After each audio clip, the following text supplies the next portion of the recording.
కిసాన్ సమ్మాన్ నిధి పేరుతోని రైతులకు సంవత్సరానికి 6,000 రూపాయలను అందిస్తున్న ప్రభుత్వం నరేంద్ర మోడీ గారి ప్రభుత్వం.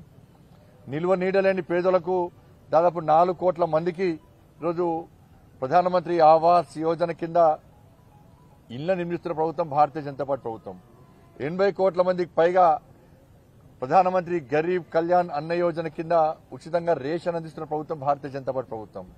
స్మార్ట్ సిటీస్ గాని, నేషనల్ హైవేస్ గాని, రైల్వేస్ గాని, గ్రామీణ సడక్ యోజన గాని, గ్రామ పంచాయతీలకు నిధులు గాని, కార్పొరేషన్లకు మున్సిపాలిటీ నిధులు గాని, ఇవన్నీ కూడా కేంద్ర ప్రభుత్వము ఇవాళ ఆయా రాష్ట్రాల అభివృద్ధికి, తద్వారా ఈ దేశాన్ని అభివృద్ధి అని చెప్పి దృఢ సంకల్పంతో ముందుకు సాగుతున్న తరుణంలో ఈ యాత్ర ద్వారా ఇంకా ప్రజలకు చేరుకోవాలి, ప్రజలకు అన్ని విషయాలు తెలియాలని చెప్పే ఉద్దేశంతో ఈరోజు ఈ 5 రాష్ట్రాల్లో ఈ యాత్రను ప్రారంభించడం. తప్పకుండా ప్రజలందరూ కూడా లబ్ధిదారులు, లబ్ధి చేకూరాలనుకునే వాళ్ళందరూ కూడా, అర్హులందరూ కూడా ఈ యాత్రను విజయవంతం చేయాల్సిందిగా విజ్ఞప్తి చేస్తూ ప్రజలందరూ కూడా ఈ యాత్రకు స్వాగతం పలకాల్సిందిగా, రాజకీయాలకు అతీతంగా ఈ యాత్ర కొనసాగబోతుంది కాబట్టి అందరూ స్వాగతం పలకాల్సిందిగా, ఈ యాత్రను విజయవంతం చేయాల్సిందిగా విజ్ఞప్తి చేస్తా ఉన్నాం. సీజీఆర్ దావరి పొట్టు దోసుకున్నారు. కేసీఆర్ గారు పాపం ఆరోగ్యం మంచి లేదు, పెద్ద మనిషి, ఆ గౌరవం ఇవ్వాల్సిన బాధ్యత మనందరి మీద ఉంది.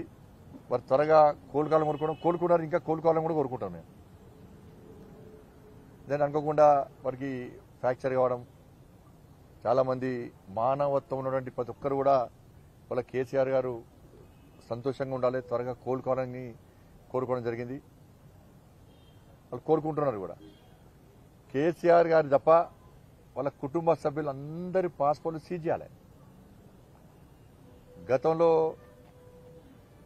ఉన్నటువంటి, ఇప్పుడు ఓడిపోయినటువంటి మాజీ శాసనసభ్యులు కానీ, మాజీ మంత్రుల యొక్క పాస్పోర్ట్ కూడా సీజ్ చేయాలి, స్వాధీనం చేసుకోవాలి. ప్రజలాస్తులు దోసుకున్నారు, ప్రభుత్వాస్తులు దోసుకున్నారు. ఎంత అరాచకం! అబ్బబ్బబ్బబ్బా! ఒక్కొక్క బీజేపీ కార్యకర్తలను కానీ, అక్కడక్కడ కాంగ్రెస్ పార్టీ కార్యకర్తలు కానీ ఏ విధంగా వాళ్ళు దాడులు చేసుడు, కొంతమంది పోలీసుల ద్వారా కొట్టించే ప్రయత్నం, అరాచకం కొట్టించే ప్రయత్నం చేశారు. పొట్టు దోసుకున్నారు. వాళ్ళ అవినీతిని, అక్రమాలను ప్రశ్నిస్తే దొంగ కేసులు బనాయించారు. ఇప్పుడు ఏం చేస్తారు? ఇప్పుడు కానీ రేవంత్ రెడ్డి గారు నమ్మకం ఉంది, పక్కా ఈ పాస్పోర్ట్లను సీజ్ చేయించండి దయచేసి, లేకుంటే దొంగలు పారిపోతారు. వీళ్ళు బిల్లా మొత్తం మూటమని చదువుకున్నారు.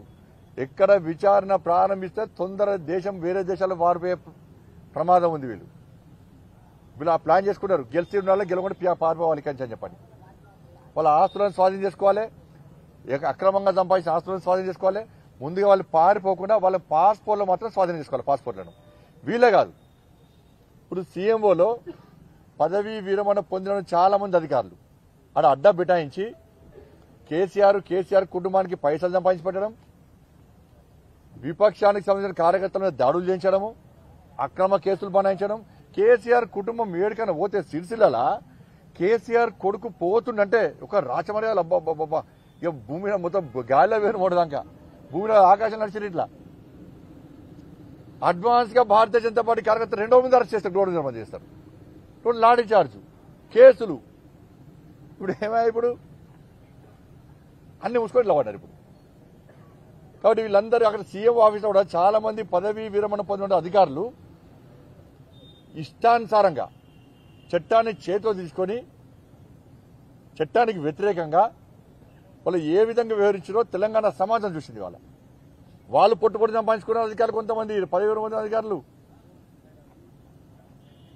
ప్లస్ కేసీఆర్ కు సంపాదించి పెట్టిర్రు, దోసుకునే మాత్రం తెలంగాణలో పేద ప్రజలను.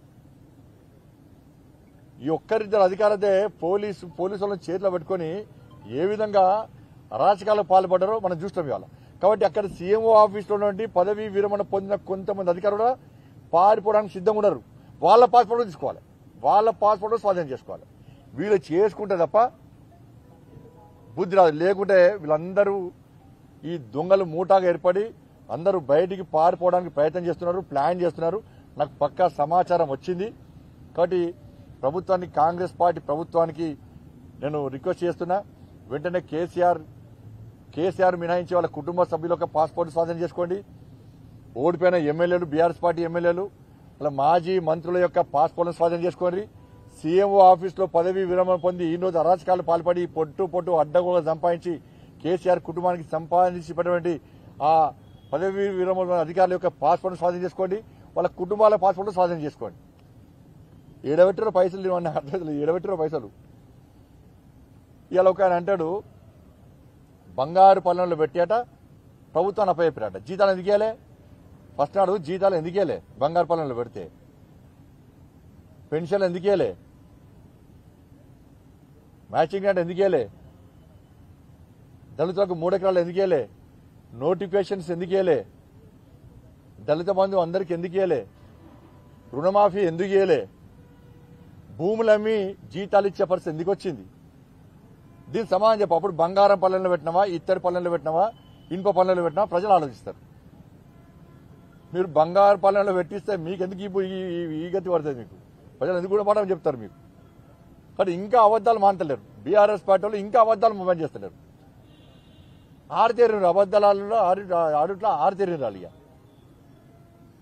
కాబట్టి పాస్పోర్ట్లను వెంటనే సీజ్ చేయాలని చెప్పి నేను తెలంగాణ రాష్ట్ర ప్రభుత్వాన్ని, కాంగ్రెస్ పార్టీ ప్రభుత్వాన్ని రిక్వెస్ట్ చేస్తాను. ధన్యవాదాలు.